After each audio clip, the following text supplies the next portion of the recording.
కూడా మీ అందరి గురించి అవమానాలు పడినా కూడా చెక్కు చెదరని చిరునవ్వుతో మన ఎదురుగా నుంచిన మన నాయకుడు నారా చంద్రబాబు నాయుడు గారికి పాదాభివందనం చేసుకుంటూ, అదేవిధంగా ఈరోజు తండ్రికి తగ్గ తనయుడు తాతకి తగ్గ మనవడు అంటుంటా. మొన్నైతే తండ్రికి తగ్గ తనయుడని చాలా సందర్భాల్లో నేను నిరూపించిన నా సోదరుడు లోకేష్ బాబు గారు మొన్న మానవత్వం, తెలుగుదేశం పార్టీ అంటేనే మానవత్వంతో కూడిన పార్టీ అని తాతకి తగ్గ తనయుడిగా మొన్ననే నిరూపించిన తను తన సొంత ఖర్చులతో అవయవ దానం చేసిన ఒక గుండె మార్పిడి విషయంలో ముందుకొచ్చి నడిపించిన వ్యక్తి నా సోదరుడు అని గర్వంగా చెప్పుకునే మా జాతీయ ప్రధాన కార్యదర్శి నారా లోకేష్ బాబు గారికి, అదేవిధంగా రాష్ట్ర పార్టీ అధ్యక్షులు పల్లా శ్రీనివాసరావు గారికి, ముఖ్యంగా ఈ వేదికను అలంకరించిన అతిరథ మహారథులు.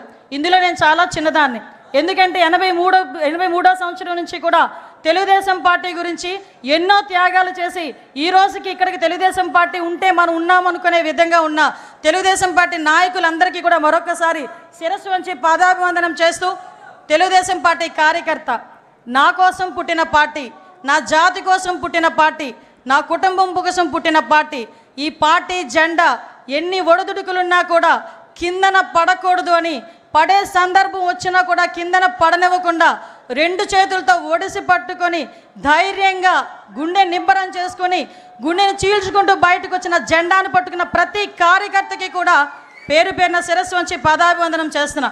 ఎందుకంటే ఈరోజు తెలుగుదేశం పార్టీ బలగం తెలుగుదేశం పార్టీ కార్యకర్తలే. ప్రతిసారి తెలుగుదేశం పార్టీ అధినాయకుడు మా నారా చంద్రబాబు నాయుడు గారు చెప్తుంటే ఒక్కొక్కసారి నాకు 12 సంవత్సరాల రాజకీయ అనుభవం, ఈ రాజకీయ అనుభవంలో చూసిన సందర్భాలు చాలా ఉన్నాయి.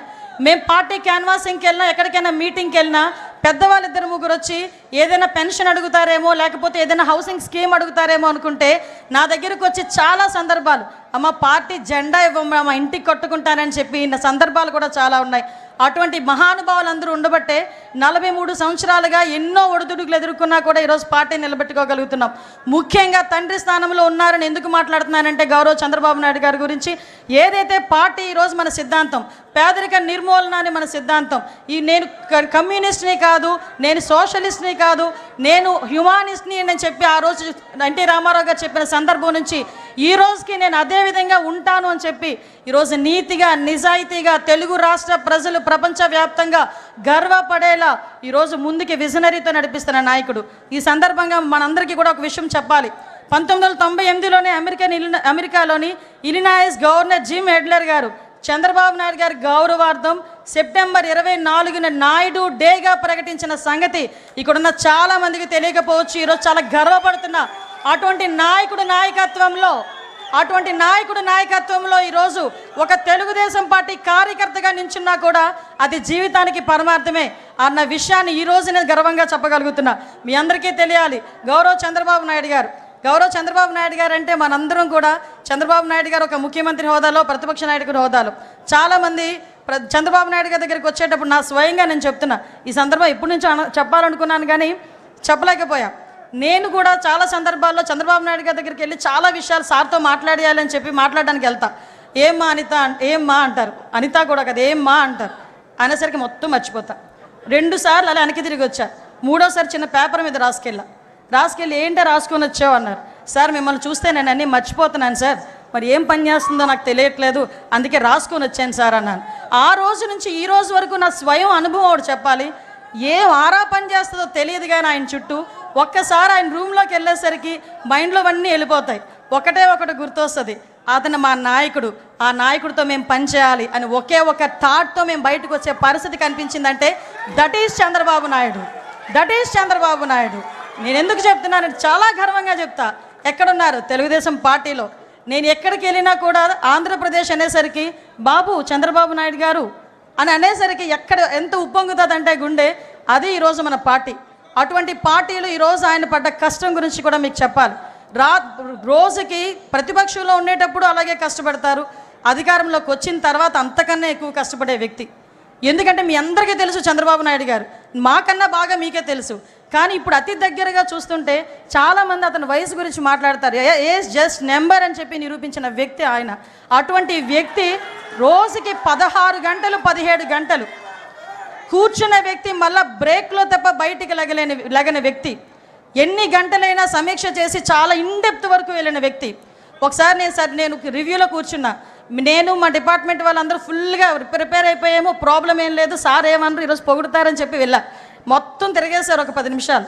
సార్ అలా చూసి మా వైపు చూసి ఇందులో ట్రాఫిక్ ఇష్యూస్ ఏవి అని అడిగారు. ఆ రోజు నేను డీజీపీ గారు మొహం చూసుకునే సందర్భం. అంటే ఎంత ఇన్డెప్త్కి వెళ్తారో చెప్తున్నా. అటువంటి వ్యక్తి గురించి ఎందుకు చెప్తున్నాను అంటే, మీరందరూ 2047 గురించి మాట్లాడుతూ ఉంటే ఏమో ఏంటో ఎప్పుడు 2047 ఇప్పుడు ఏంటి మనకి అనుకున్న సందర్భాలు కూడా చాలా ఉన్నాయి. 2020 గురించి మాట్లాడేటప్పుడు నేను ఒక స్టూడెంట్ని. ఆ రోజు 2020 గురించి మాట్లాడేటప్పుడు స్టూడెంట్ని కాస్త 2020 విజన్ వచ్చేసరికి ఆయన పక్కన కూర్చొని ఒక మహిళా అధ్యక్షురాలుగా నేను ఆయన పక్కన కూర్చునే పరిస్థితి వచ్చిందంటే అది విజనరీ. ఈరోజు హైదరాబాద్ వెళ్ళినా ఎక్కడికి వెళ్ళినా కూడా చంద్రబాబు నాయుడు గారికి కనిపిస్తారు.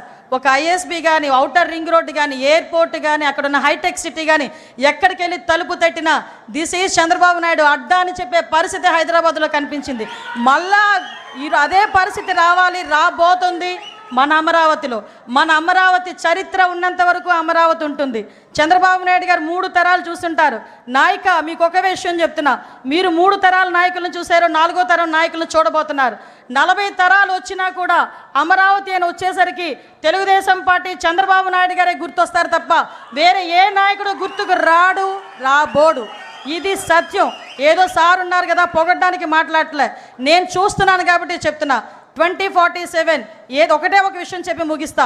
2047 విజన్ పెట్టుకొని 5 సంవత్సరాలు ఈ రాష్ట్రానికి ఎలా చేయాలి, 5 సంవత్సరాలు 2047కి మనం ఏం చేయాలి అని ఇప్పటి నుంచి ప్రణాళిక రాసుకున్న నాయకుడు ఎవరైనా చూసామమ్మా?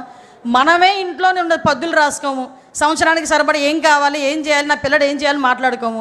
నీ పిల్లడు ఏం చేయాలి, నీ పిల్లడికి ఎలాంటి ఉద్యోగం కావాలి, నీకు ఎలాంటి ఇల్లు కావాలి, నీకు ఎలాంటి జీవనోపాధి కావాలని 24 గంటలు లోపల కూర్చొని రాసుకుంటున్న వ్యక్తి అమ్మా ఆయన. అటువంటి వ్యక్తిని మనందరం కూడా ఎంత దీవించాలో ఒక్కసారి ఆలోచన చేసుకోండి.